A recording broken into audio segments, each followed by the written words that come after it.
જય શ્રી કૃષ્ણ મિત્રો આ 10 નાના નાના કામ જો તમે રોજ કરશો તો તમને ધનવાન બનતા કોઈ નહીં રોકી શકે। સાથે જ મિત્રો તમારા ઘરમાં માતા લક્ષ્મીનો વાસ હંમેશા રહેશે। બસ તમારે રોજ આ નાની નાની ભૂલો કરવાનું છોડવું પડશે। મિત્રો ઘણીવાર તમને થતું હશે કે તમે મહેનત તો ઘણી કરો છો પણ પરિણામ મળતું નથી। ઘરે પૈસા આવે છે પણ ટકતા નથી। સફળતા એમ લાગે છે કે આપણા દરવાજા સુધી આવીને પાછી વળી જાય છે। તો જાણી લો કે તેની પાછળ માત્ર મહેનતની અછત નથી હોતી પણ કેટલીક એવી આદતો અને ઉર્જાઓ હોય છે જે આપણા ભાગ્યને બાંધી દે છે। જી હા મિત્રો, જ્યોતિષ અને વાસ્તુ શાસ્ત્ર મુજબ જો તમે દરરોજ ફક્ત 10 નાનકડા કામ કરશો તો દુર્ભાગ્ય તમારો પીછો નહીં કરે અને ધનની દેવી માતા લક્ષ્મી પણ તમારી પાસેથી દૂર નહીં જાય। સાથે જ મિત્રો તમને અમીર બનવાથી કોઈ રોકી નહીં શકે। બસ રોજની કેટલીક ભૂલો છોડવી પડશે અને કેટલાક શુભ કામોને જીવનમાં અપનાવવા પડશે। મિત્રો આજે હું તમને જણાવી રહ્યો છું તે 10 ચમત્કારી કામો જે દરરોજ કરવાથી તમારા ઘરે લક્ષ્મીજીનો વાસ થશે અને જીવનમાં બરકત, સુખ, શાંતિ અને સમૃદ્ધિ બની રહેશે। જો તમે પણ તેના વિશે જાણવા માંગતા હોવ તો આ વિડીયોને સંપૂર્ણ આખો જોજો અને વિડીયોને એક લાઈક કરીને કોમેન્ટ બોક્સમાં જય માં લક્ષ્મી જરૂર લખજો। તો ચાલો મિત્રો તમને જણાવીએ એવા કયા 10 કાર્યો છે જે તમને અમીરી, ઉન્નતિ અને સુખ તરફ લઈ જઈ શકે છે। પહેલા નંબરે આવે છે કપૂરનો ધૂપ કરવો। જી હા મિત્રો, આપણા હિન્દુ શાસ્ત્રમાં કપૂરને દરેક શુભ કાર્યોમાં અને માંગલિક અવસરે સૌથી પવિત્ર સ્થાન મળ્યું છે। આપણા ધર્મ ગ્રંથોમાં કહેવામાં આવ્યું છે કે જ્યાં કપૂર બળે છે ત્યાં નકારાત્મકતા બળીને ભસ્મ થઈ જાય છે તથા વાસ્તુ દોષ દૂર થઈ જાય છે અને દેવી દેવતાની કૃપા એ ઘર પર હંમેશા બની રહે છે જે ઘરમાં કપૂરનો ધૂપ થાય છે। મિત્રો કપૂર માત્ર સુગંધિત પદાર્થ નથી પણ ઈશ્વર સાથે જોડાવાનું સાધન છે। એ એક એવું તત્વ છે જે તમારા ઘરના દરેક ખૂણામાં સકારાત્મક ઉર્જા ભરી દે છે। તેથી તમને જણાવી દઈએ કે અઠવાડિયામાં એક વખત કપૂરનો ધૂપ જરૂર કરવું જોઈએ। જ્યારે પણ તમે કપૂરનો ધૂપ કરો ત્યારે મનમાં શ્રદ્ધાનો ભાવ રાખો અને જુઓ કેવી રીતે તમારા જીવનનો અંધકાર ધીમે ધીમે પ્રકાશમાં બદલાવા લાગશે। તો મિત્રો હવે ધ્યાન આપો એક બીજા દિવ્ય સત્ય પર। મિત્રો કુદરતનો નિયમ સારો અને સરળ છે પણ ઊંડો છે। તેથી મિત્રો તમે જેટલું આ સૃષ્ટિને આપશો એ તમને તેનું બમણું આપશે। જી હા મિત્રો, જો તમે ધન કે અન્નને પકડીને રાખશો તો એ તમારા હાથમાંથી નીકળી જશે પણ જો તમે તેનું દાન કરશો તો એ 100 ગણું થઈને તમારા જીવનમાં પાછું આવશે। મિત્રો દાન માત્ર ધનનું નથી હોતું પણ પ્રેમનું, સેવાનું અને સમયનું પણ હોય છે। પરંતુ આમ પણ સૌથી શ્રેષ્ઠ દાન છે અન્ન અને ધનનું દાન, કારણ કે આ બે વસ્તુ કોઈ જરૂરતમંદના જીવનમાં પ્રાણ ભરી દે છે। હવે જોઈએ નંબર 2। મિત્રો સાંજના સમયે પૂજા કરતી વખતે સરસવના તેલનો દીવો પ્રગટાવો અને તેમાં 2 લવિંગ નાખી દો। મિત્રો તમે ઈચ્છો તો આ દીવો રોજ પ્રવેશ દ્વારની બંને બાજુ કે પછી એક બાજુ પ્રગટાવી શકો છો। આવું કરવાથી દેવી દેવતાઓ સાથે પિતૃઓનો આશીર્વાદ પણ મળે છે જેથી ઘરમાં બરકત થાય છે। મિત્રો ઘરમાં જ્યારે પણ રોટલી બનાવો ત્યારે તવી ગરમ થયા બાદ તેમાં થોડું દૂધ હાંટવું જરૂરી છે। જી હા મિત્રો, માનવામાં આવે છે કે આવું કરવાથી દરેક પ્રકારના દોષોથી મુક્તિ મળે છે। સાથે સાથે પહેલી રોટલી ગાયને ખવડાવવી। સાથે જ મિત્રો લોટનો એક લુવો લઈ તેને ગરમ રોટલીમાં મૂકી તેના પર સાથે ગોળ કે ખાંડ નાખવી અને તેને ગાયને ખવડાવવી। મિત્રો રોજ પંખીઓને ચણ નાખવું પણ ઘણું શુભ માનવામાં આવે છે। આવું કરવાથી કુંડળીના દરેક દોષોથી છુટકારો મળી જાય છે। સાથે સાથે જીવનમાં સુખ અને સમૃદ્ધિ મળે છે। નંબર 3। મિત્રો જ્યોતિષ શાસ્ત્ર અનુસાર સૂર્યાસ્ત સમય પછી કચરો ના કાઢવો જોઈએ। મિત્રો માનવામાં આવે છે કે આવું કરવાથી માતા લક્ષ્મી ઘર છોડીને ચાલ્યા જાય છે અને દરિદ્રતા પીછો છોડતી નથી। જી હા મિત્રો, ક્યારે બ્રહ્મ મુહૂર્ત કે સંધ્યાકાળે કચરો ન કાઢવો જોઈએ। મિત્રો સાવરણીને એવી જગ્યાએ રાખવી કે જ્યાં કોઈ મહેમાનની નજર ન પડે। સાવરણીને ક્યારે પલંગની નીચે ન રાખવી। સાથે જ મિત્રો ઘર સ્વચ્છ અને સુંદર રાખવું અને ઘરના ચારે ખૂણા સાફ રાખવા જોઈએ। ખાસ કરીને ઈશાન, ઉત્તર અને વાયવ્ય ખૂણાને હંમેશા ખાલી અને સાફ રાખવા જોઈએ. મિત્રો, એક વાતનું ખાસ ધ્યાન રાખવું કે વોશરૂમ ભીનું રાખવું એ આર્થિક સ્થિતિ માટે યોગ્ય નથી. તેનો ઉપયોગ કર્યા પછી પોતું મારીને તેને સૂકવવાનો પ્રયત્ન કરવો જોઈએ. નંબર 4, મિત્રો, ભોજનની થાળીને હંમેશા ચટાઈ, બાજટ કે ટેબલ પર સન્માનપૂર્વક રાખવી જોઈએ.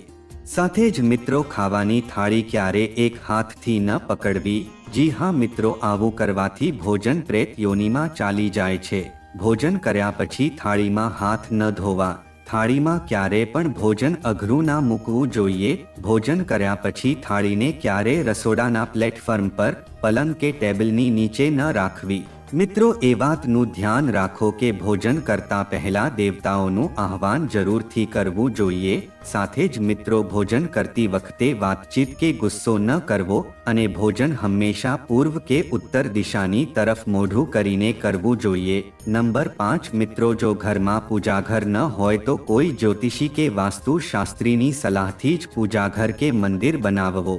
કારણ કે મિત્રો, કોઈની કુંડળી પ્રમાણે ઘરમાં પૂજાઘર રાખવું નુકસાનદાયક થઈ શકે છે. સાથે જ મિત્રો, કોઈ પણ દેવી દેવતાની એકથી વધુ મૂર્તિ કે તસવીર મંદિરમાં ન રાખવી. મિત્રો, ધ્યાન રાખો કે પૂજાઘર સિવાય ઘરના અન્ય કોઈ ભાગમાં દેવી દેવતાની મૂર્તિ કે ચિત્ર ન લગાવવું. મિત્રો, ક્યારે પણ મંદિરમાં બે દેવતાની છબી એવી રીતે ન મૂકવી કે તેમના ચહેરા સામસામા ન આવે. સાથે જ મિત્રો, દેવી દેવતાઓની તસવીર ક્યારેય નૈઋત્ય ખૂણે ન લગાવવી, નહીં તો કોર્ટ કેસના મામલામાં ફસાવાની શક્યતા રહે છે. સાથે જ મિત્રો, તમારી તિજોરીમાં હળદરની કેટલીક ગાંઠો પીળા કપડામાં બાંધીને રાખવી.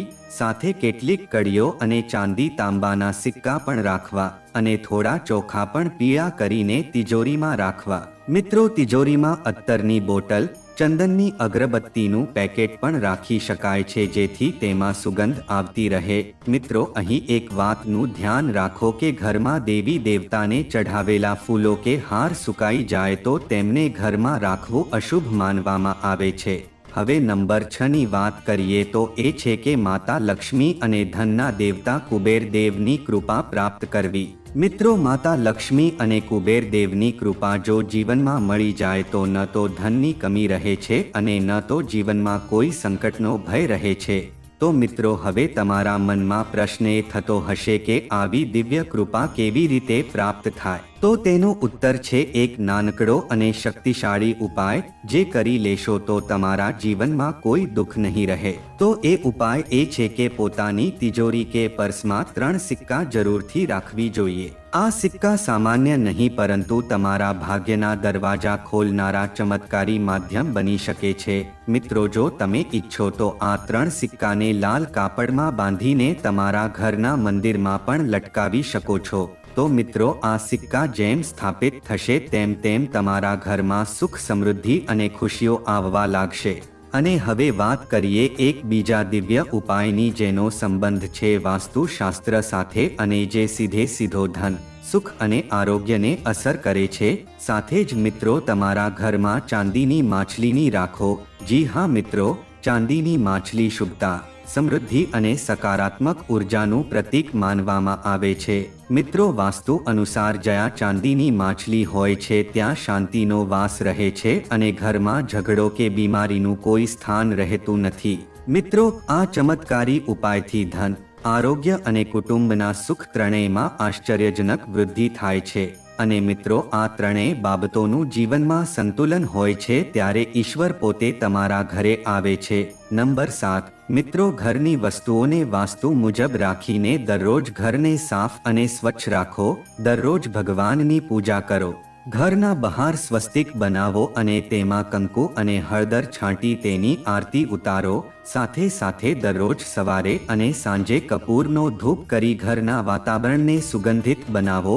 મિત્રો, જે લોકો દરરોજ ઉંબરાની પૂજા કરે છે, ઉંબરાની આસપાસ ઘીનો દીવો પ્રગટાવે છે, તેમના ઘરમાં લક્ષ્મી નિવાસ કરે છે. નંબર 8, મિત્રો, પીપળામાં દેવતાઓનો વાસ હોય છે. જી હા મિત્રો, પીપળાના વૃક્ષને ફક્ત શનિવારે જ સ્પર્શ કરવો જોઈએ. શનિવારે પીપળાના વૃક્ષને કાળા તલ, કાચું દૂધ, ગંગાજળ, મધ અને ગોળને સ્ટીલ કે ચાંદીના વાસણમાં ભરીને અર્પણ કરો અને ત્યાં સરસવના તેલનો દીવો પ્રગટાવો. મિત્રો, જો તમે આ કાર્ય ફક્ત દરેક શનિવારે કરતા રહેશો તો ધીરે ધીરે તમારું દુર્ભાગ્ય દૂર થવા લાગશે. મિત્રો, એક વાતનું ધ્યાન રાખવું કે પીપળાના વૃક્ષના થડ પાસે તેલનો દીવો પ્રગટાવો ત્યારે ઘરે પાછા આવતી વખતે પાછળ ફરીને ના જુઓ. આથી ધન લાભ સાથે દરેક અટકેલા તથા બગડેલા કામ બની જશે. નંબર 9. મિત્રો, ધ્યાનથી સાંભળો કે સંધ્યા સમયે અનિષ્ટ અને નકારાત્મક શક્તિઓ પ્રબળ હોવાના કારણે થોડી બાબતો નિષિદ્ધ માનવામાં આવી છે. જેમ કે ઊંઘવું, ખાવું પીવું, ગાળો આપવી, ઝઘડો કરવો, અશ્લીલ અને અસત્ય બોલવું, ગુસ્સો કરવો, શ્રાપ આપવો, મુસાફરી માટે નીકળવું, શપથ લેવી, ધન લેવું કે આપવું, રડવું, ઉમરા પર ઊભા રહેવું વગેરે. જી હા મિત્રો, આ નિયમોનું પાલન ન કરવાથી આપણા ઘરની બરકત ચાલી જાય છે અને વ્યક્તિ અનેક પ્રકારના સંકટોથી ઘેરાઈ જાય છે. મિત્રો, જ્યાં મદિરાપાન, સ્ત્રીઓનું અપમાન, તામસિક ભોજન અને અનૈતિક કાર્યને મહત્વ આપવામાં આવે છે ત્યાં લક્ષ્મીનો નિવાસ થતો નથી. નંબર 10. મિત્રો, ઘરની સ્ત્રીનું સન્માન કરવું, સાથે જ દક્ષિણ દિશામાં પગ રાખીને ન સૂવો. શર્ટ અને પેન્ટના ખિસ્સા ફાટી ગયા હોય તો તેને સાંધી લેવા જોઈએ. પર્સ કે રૂપિયા પેન્ટના પાછળના ખિસ્સામાં ન રાખો અને કોઈ પણ પ્રકારના નશો ન કરો. મિત્રો, સતત ખોટું બોલવાથી પણ બરકત ચાલી જાય છે. સાથે જ મિત્રો, દાંતને સારી રીતે સાફ અને ચમકદાર બનાવો. વારંવાર થૂંકવાની, હીંકવાની કે ઉધરસની આદત બદલો અને ઘરમાં બધી જગ્યાએ ગંદકી ફેલાવવાનું કામ ન કરો. નખ અને વાળ વધારીને ન રાખો. દરરોજ શરીરના તમામ અંગોને 3 વખત પાણીથી ધોવો, સવારે, સાંજે અને રાત્રે. મિત્રો, તમે ઈચ્છો તો દિવાલ પર માછલીઓના જોડકાની પેઇન્ટિંગ પણ બનાવી શકો છો. વાસ્તુ અનુસાર ઘરના ઈશાન ખૂણે અષ્ટદલ કમળ બનાવી તેમાં મંગલ કળશ સ્થાપિત કરવાથી ધન વૈભવ આવે છે. તેના માટે મિત્રો, કળશમાં પાણી ભરી તેમાં તાંબાનો સિક્કો નાખો. ત્યાર પછી તેમાં આંબાના પાન મૂકી તેના મુખ પર નાળિયેરની સ્થાપના કરો. મિત્રો, આ ઉપાય ખૂબ ઉપયોગી છે. મિત્રો, આ 10 સરળ પરંતુ ચમત્કારી કામો જો તમે નિયમપૂર્વક શ્રદ્ધા અને વિશ્વાસ સાથે તમારા જીવનમાં ઉતારી લો તો તમારા જીવનમાં ઘણી બરકત આવશે. સાથે જ તમારા ઘરમાં સુખ અને શાંતિ આવશે. તમારા સંબંધોમાં મધુરતા અને મનમાં સંતોષ આવશે. મિત્રો, યાદ રાખો કે ઈશ્વર તેમની જ મદદ કરે છે જેઓ પોતાની મદદ કરવાનું સાહસ રાખે છે.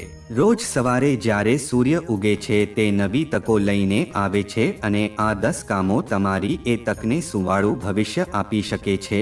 તો આવો મિત્રો, આજે જ સંકલ્પ લઈએ કે આપણે ઉપાયોને આપણા જીવનનો ભાગ બનાવશું અને ઘરમાં સુખ, શાંતિ અને સમૃદ્ધિનો દીવો પ્રગટાવીશું. જો તમને આ વિડિયો ઉપયોગી અને પ્રેરણાદાયક લાગ્યો હોય તો તેને તમારા પરિવાર, મિત્રો અને શુભચિંતકો સાથે જરૂર શેર કરો જેથી માતા લક્ષ્મીનો આશીર્વાદ તમને મળતો રહે. મિત્રો, આ હતી આજની તમામ માહિતી. જો તમને વિડિયો પસંદ આવ્યો હોય તો વિડિયોને લાઈક કરો, શેર કરો અને ચેનલને સબસ્ક્રાઇબ કરો. તો મિત્રો, આજ માટે એટલું જ. ફરી મળીએ એક નવા વિડિયોમાં નવી માહિતી સાથે. ત્યાં સુધી સૌને જય માતાજી. વિડિયો જોવા બદલ તમારો ધન્યવાદ.